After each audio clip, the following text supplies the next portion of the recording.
The Business Buzz, an insightful and fresh take on a variety of issues that impact the local business environment. This is where we address the business topics that matter. Here's your host, Anita Khan.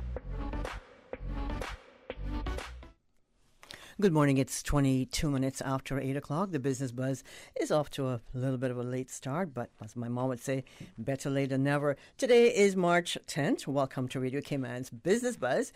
You can join us every second Thursday of the month as we continue with our regular segment with the Royal Cayman Islands Police Service, RCIPS.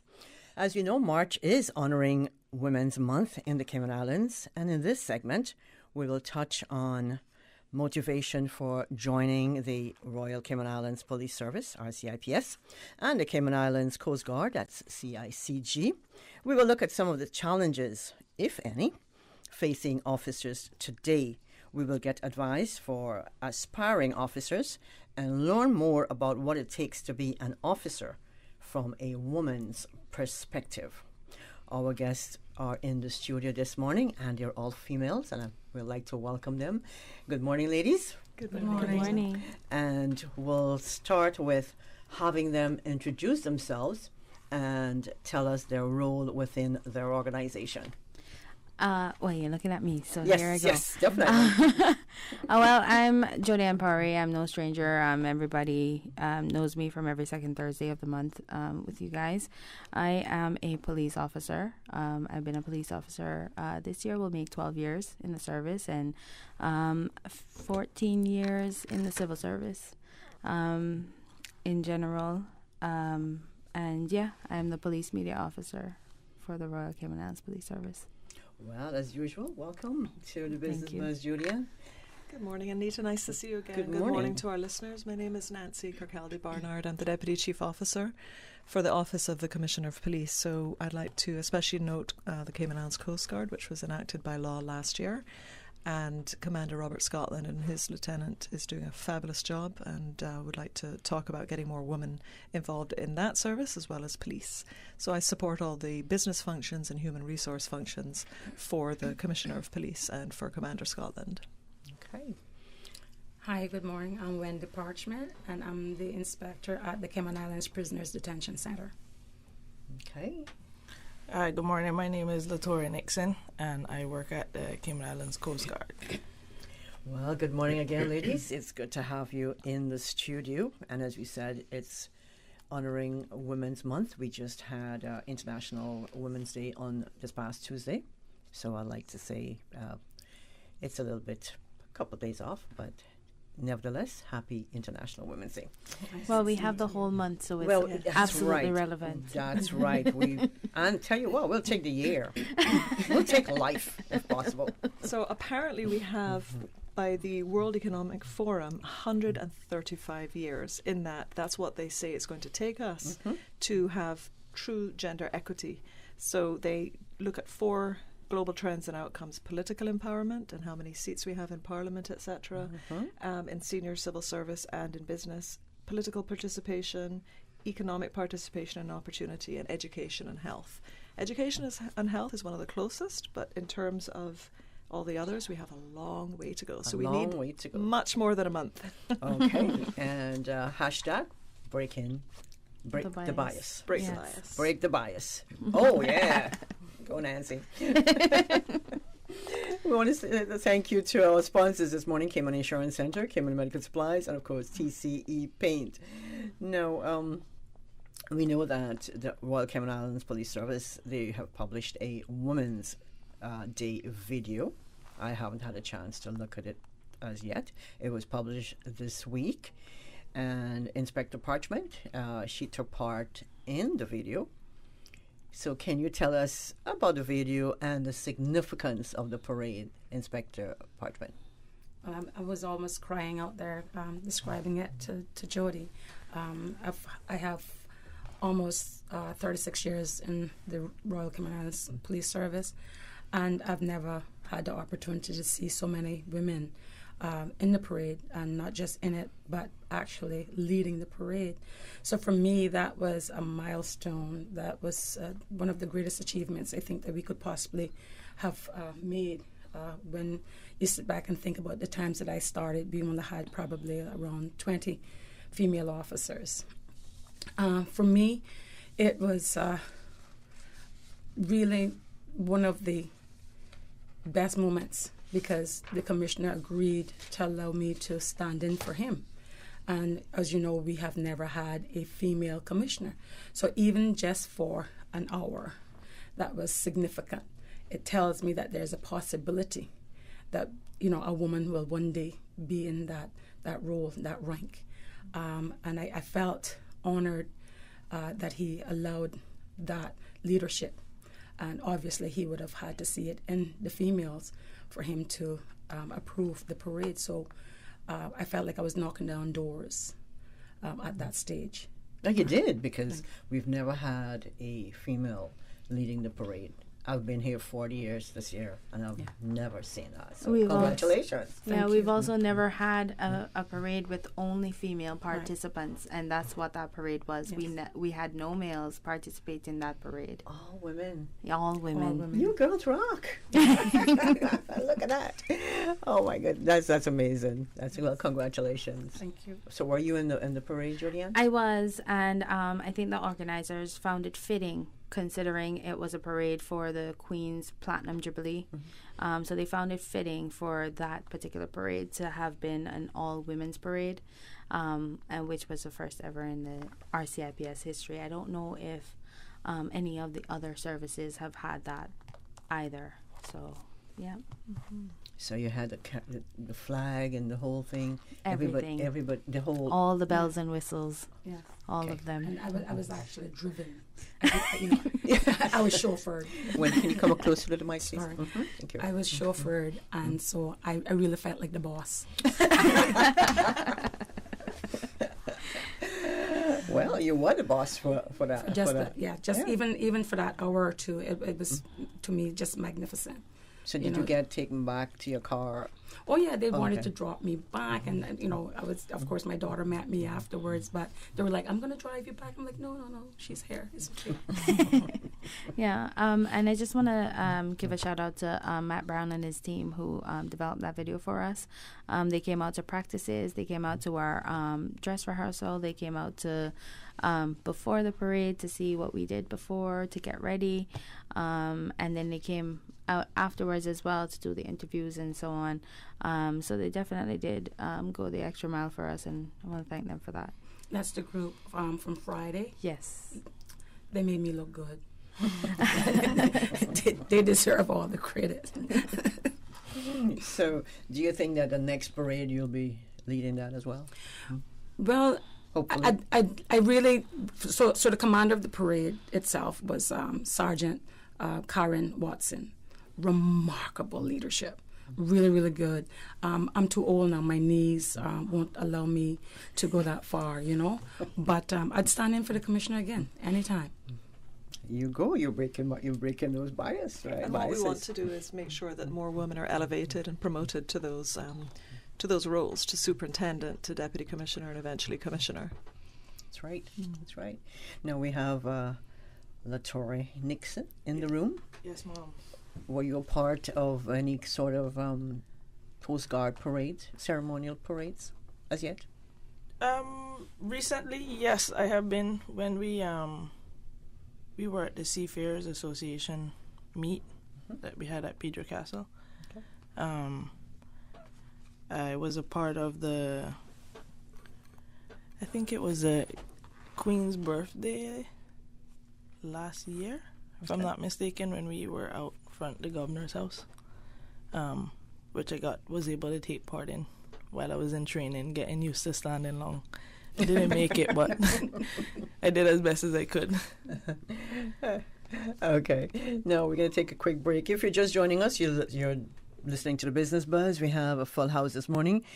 We have in the studio Deputy Chief Officer, Mrs. Nancy Bernard, officer. She's with the Office of the Commissioner of Police, Inspector Wendy Parchment, in charge of the Cayman Islands Detention Center, our regular voice on the Business Buzz every second Thursday of the month, Ms. Jody Ann Purry, Police Media Officer, Royal RCIPS, and we have from the Cayman Islands Coast Guard this morning, Latori Nixon. Thank you, ladies, for joining us. We're going to take that quick break. When we come back, we'll continue our discussion and we'll look at how the media portray the performance of women in policing and women in power.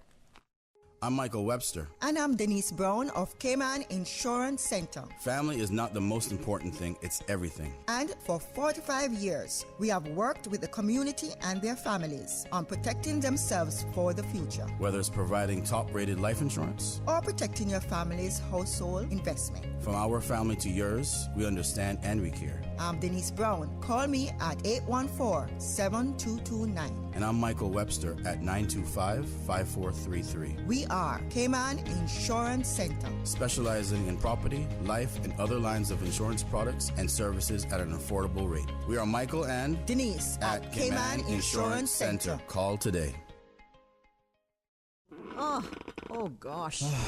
Don't let the stress of taking care of loved ones get you down. Home care, now made easier with Cayman Medical Supplies. 100% Caymanian owned. Cayman Medical Supplies now stocks a wide range of home care supplies. Hospital beds, all types of wheelchairs, including beach access wheelchairs, lifts, commodes, shower chairs, walkers, Curad brand orthopedic supplies. Free blood glucose monitors with the purchase of 1 pack of test strips, blue underpads, and a whole lot more. Need home care convenience? Drop by Cayman Medical Supplies at 93 Smith Road, Windward Center, or call 949-6211. Free delivery. Open 9 a.m. to 5 p.m. Still delivering island-wide for your convenience.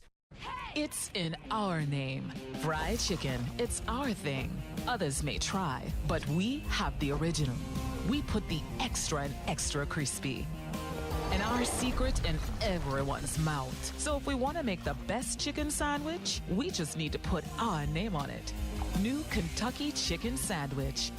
An abundant triple breaded filet, premium mayo and pickles, all in a buttered brioche bun. The best chicken sandwich had to be KFC. Your Radio Cayman 6 p.m. news, Monday through Friday, is brought to you by Logic. Your life connected. Business Buzz.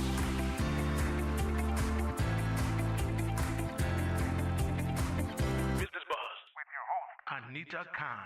And it's taken us to 26 minutes until 9 o'clock, until Susan brings you those sweet, sweet songs on the breakfast session. In the meantime, we're speaking with Deputy Chief Officer, Mrs. Nancy Bernard. She's with the Office of the Commissioner of Police. Right down the line, we have Inspector Wendy Parchment. She's in charge of the Cayman Islands Detention Center. Ms. Jody Ann Purry. Jody Ann is a Police Media Officer with the RCIPS. And we have from the Cayman Islands Coast Guard, Latori Nixon. Good morning again, ladies. Now, how does the media portray the performance of women in law enforcement and women in power? Who's going to take this? I see fingers pointing to Nancy. So my background is culture, health, environment. So I'll leave the law enforcement to the colleagues here. Okay. But in terms of just general leadership positions, there have been a lot of women that have been breaking the bias and breaking down barriers for decades. People like Marilyn Connolly, the late Susan Barnes, Tammy Ebanks. I mean, and it keeps going nowadays as well with Carleen Bramwell and her work. So it's really important to know that it's been going on for decades here, like centuries overseas. We have so much to go, though. There's so many biases. Is Annie Holder-Bodden? Yes, of course. All the others in Parliament and so on. But we have so far to go. So I could speak of the day-to-day things like correcting the way that we speak of, policemen instead of police officers and things like that. But I'd like to more speak about the generic and then hand over to the colleagues to speak about policing and coastguarding. Generically, we make up a little bit more than 50% of the population, females. However, in the workplace, there are so many biases, such as if women are perceived as nurturing, and which is lovely and kind and nurturing our families, if we are assertive, it's misread or misrepresented as aggressive, or it's an affinity bias. It's, oh, that person isn't pleasant. If we are maternal and take time off work, it's, oh, they might not be that serious about their work. But Miss Wendy here has been almost 35 years, 36 years as a police officer rising to the rank of inspector, and reared 3 children as well, and is an active grandmother as well. I mean, that's 2 full-time jobs, because yes, men and women are both co-parenting, but you know, you can look at the statistics in terms of single-family homes and so on. So there's an awful lot of bias in the workplace. We need to lean on the feminist supporters that we have, Commissioner Byrne, Commander Scotland and teams, and just that they have to join the fight with us for equity. Oh, and our misrepresentation in the media and so on, sort of the Disney effect, we're helpless princesses until a man saves us. Also the whole, well, you're safe in your home. Not really, because that's where the majority of violence against women occurs. So, as I say, we have a long way to go.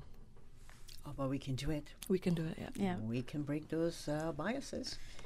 I mean, and I guess, you know, the representation of we can do it is seen today as well, because we are so far ahead of what we used to be. So it's definitely a progress. And a progression going forward, but it is still a long way to go. And I look at you ladies in the room and I'm thinking, we can do this. How many years, Nancy? 135 years, you said? They say 135 years, the World Economic Forum, and to Jodie Ann's point, we have just over 30% of the police service are women, which is actually great, and 6 of the are women in the Coast Guard, with 19 men, and again that's a fledgling separate department, which is growing. So we need to, from the outset, look at what we can do to even up the bar. Inspector Parchment, you want to add to that? I'm just going to piggyback off of what Ms. Nancy said earlier.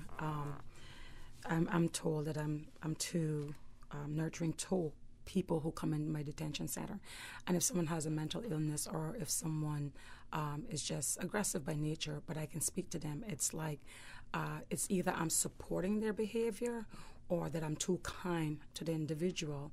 And then when I took over the detention center, I took over that position from a male, and when I went in and I would give certain instructions and ask for certain things to be done, there was some who were resistant and wouldn't comply, and I had to call a meeting and speak with them and say, look, if a male sat in the same chair and gave you the same instructions, you would comply. But I know it's because I'm a female, but you haven't given me the chance. You have to give me the chance, and then if you don't think my leadership is the quality that you deserve, then you can make a record of that, and we can then have that investigated.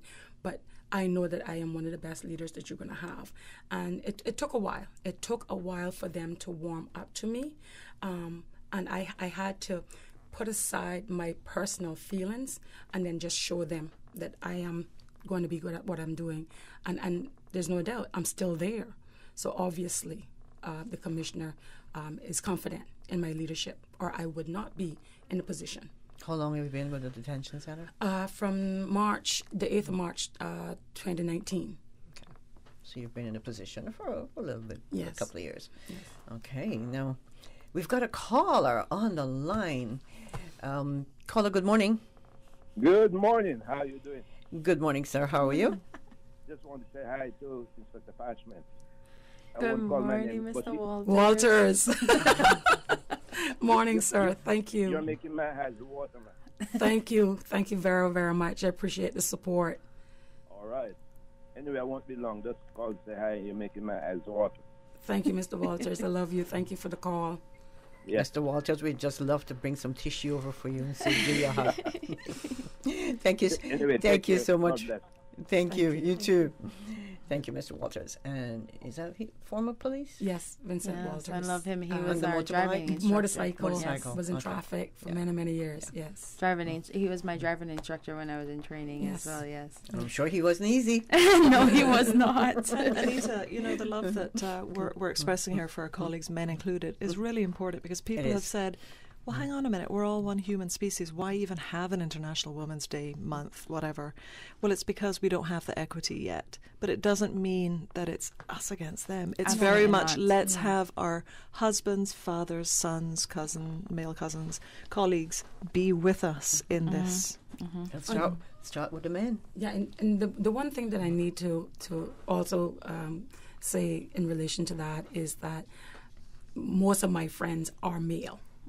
Most of my men friends are from school or from the workplace, and those I've met outside of the workplace, and they do support me as a female, as an officer of the police department. I've never had many people to say anything different, and they made me feel as if though I earn what I'm doing and that they are fully behind me. I mean, Sergeant Walters just called, and that shows you that the relationship that we have had, it's still there. And so I want to thank all those persons who have journeyed with me and who have continued to work with me. I want to say a big thanks to them because they've never made me feel anything less.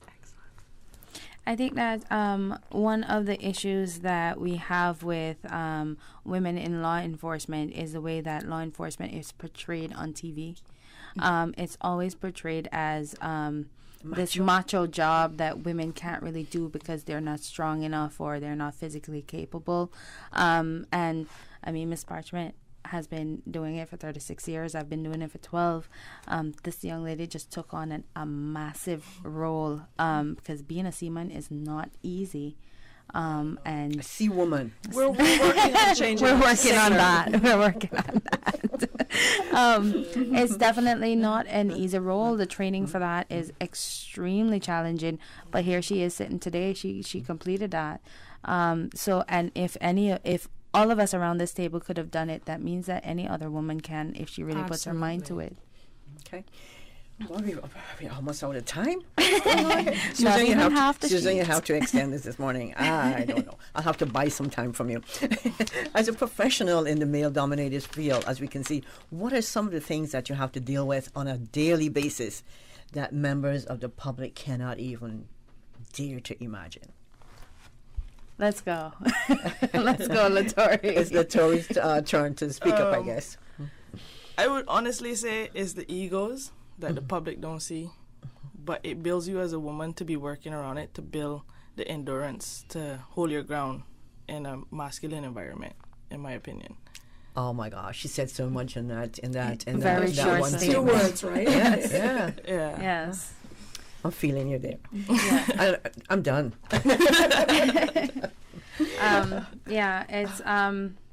It's definitely discouraging when, as a woman in a male-dominated field, you feel belittled because of your gender, and not because of your capabilities. Right. Because in my time of policing, I've never had a disciplinary action. I've never had issues with my work or case files or completing jobs or whatever the case may be. But at the same time, like, I would constantly, especially when I was working as an investigator, be chosen for more administrative roles than active ones, which is something that I've seen happen over and over again. And it'll be like, oh, it's because you're good at it.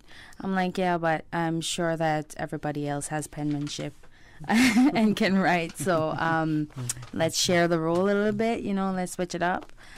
So I feel like that's definitely one of the things that we have challenges with. And I wish that the room was big enough to probably have like some CBC officers here as well to share, and some of the female fire officers, because I know that they would probably share with maybe there's something we can work on.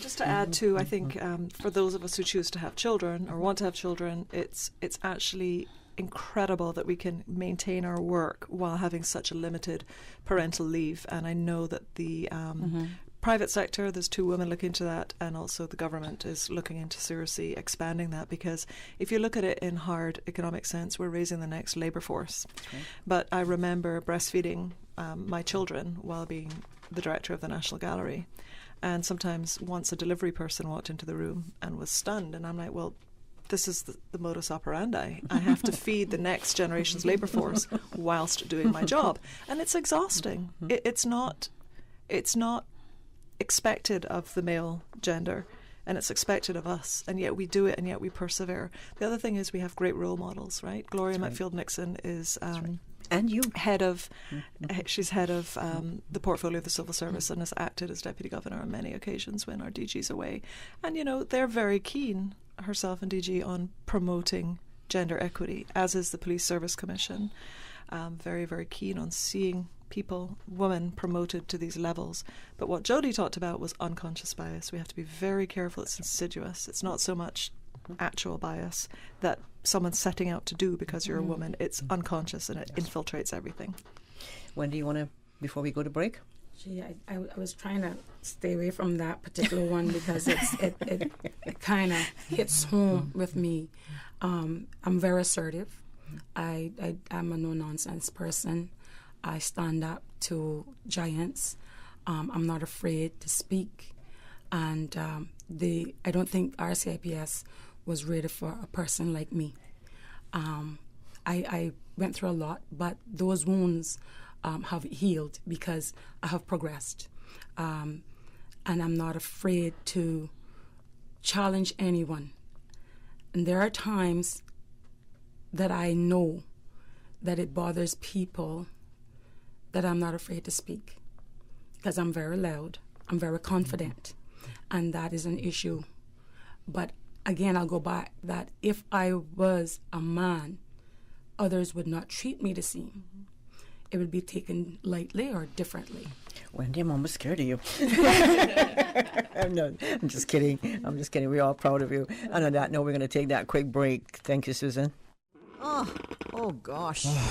Don't let the stress of taking care of loved ones get you down. Home care, now made easier with Cayman Medical Supplies. 100% Caymanian owned. Cayman Medical Supplies now stocks a wide range of home care supplies. Hospital beds, all types of wheelchairs, including beach access wheelchairs, lifts, commodes, shower chairs, walkers, Curad brand orthopedic supplies. Free blood glucose monitors with the purchase of 1 pack of test strips, blue underpads, and a whole lot more. Need home care convenience? Drop by Cayman Medical Supplies at 93 Smith Road, Windward Center, or call 949-6211. Free delivery. Open 9 a.m. to 5 p.m. Still delivering island-wide for your convenience.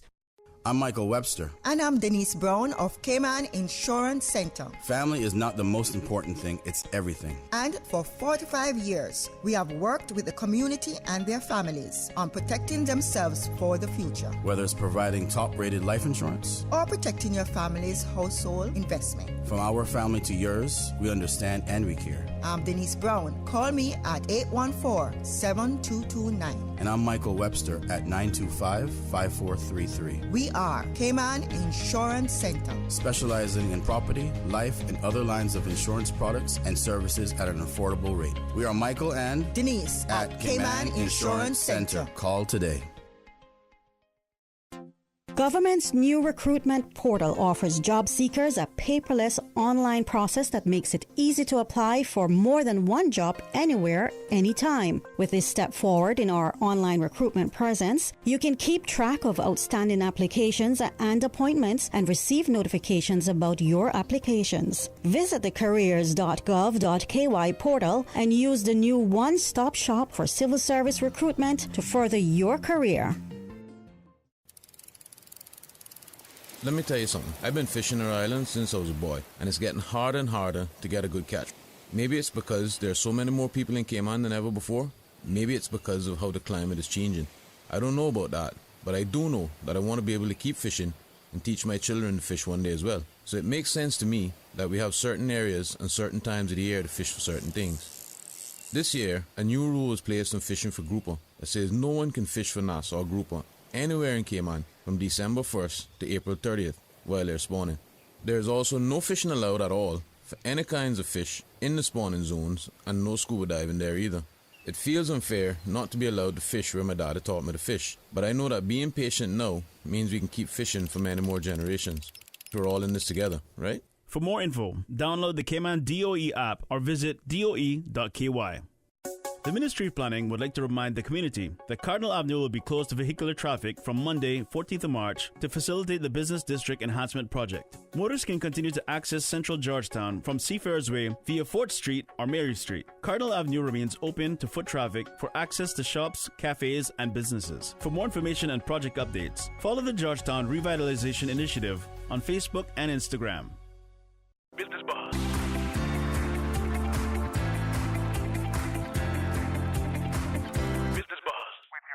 Anita Khan.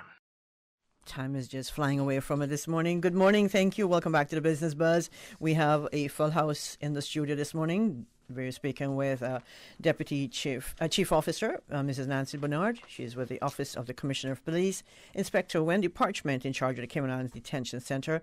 Ms. Jodianne Powery. Jodianne is a police media officer, Royal Cayman Islands Police Service, and she's a well-known voice right here on the Buzz.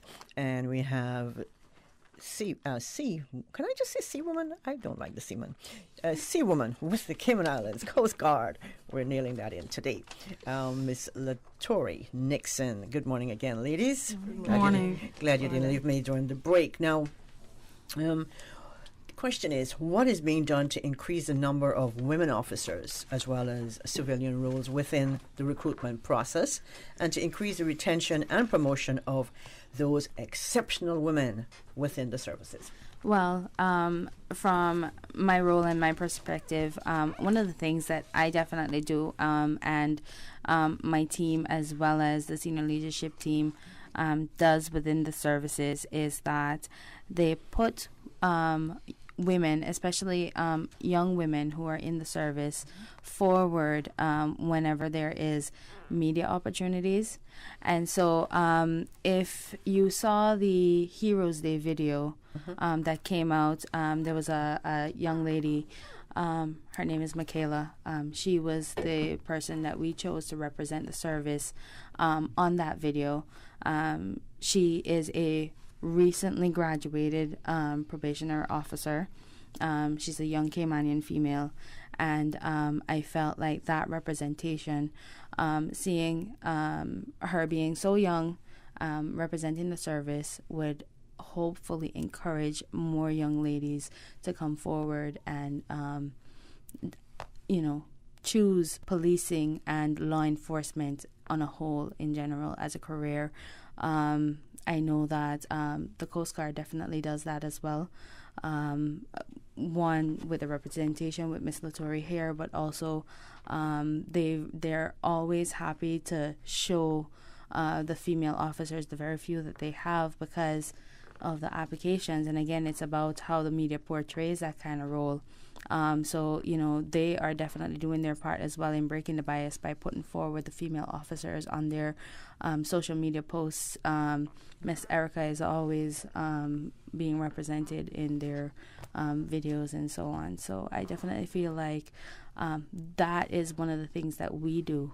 And when we come and do appearances on the Business Buzz and we talk about our recruitment, I never miss an opportunity to encourage young women to apply, because we need the help. You guys do. Now, a fun question. What do you like most about being a police officer and a Coast Guard? I always start with, I'm not going to leave this up to you. I'm going to ask you directly.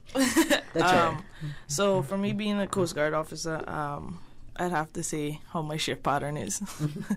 I would have never thought that you would work 4 on, 4 off. I never saw it in my future for myself. So that is something that I now learn to get used to. And I appreciate the times that I do work, and I do appreciate my days off 10 times more than I ever did. 4 days. I don't mind working 4 days on and then 4 days off. Yeah. How many things? That's a vacation. How about you, Wendy? For me, it's always about giving the correct guidance and information to people, advice. Generally, I'll get a lot of questions like what to do, how to do, which department's responsible. So it gives me, it just gives me that feeling that I'm doing something worthy and helping someone along the way. And also leadership.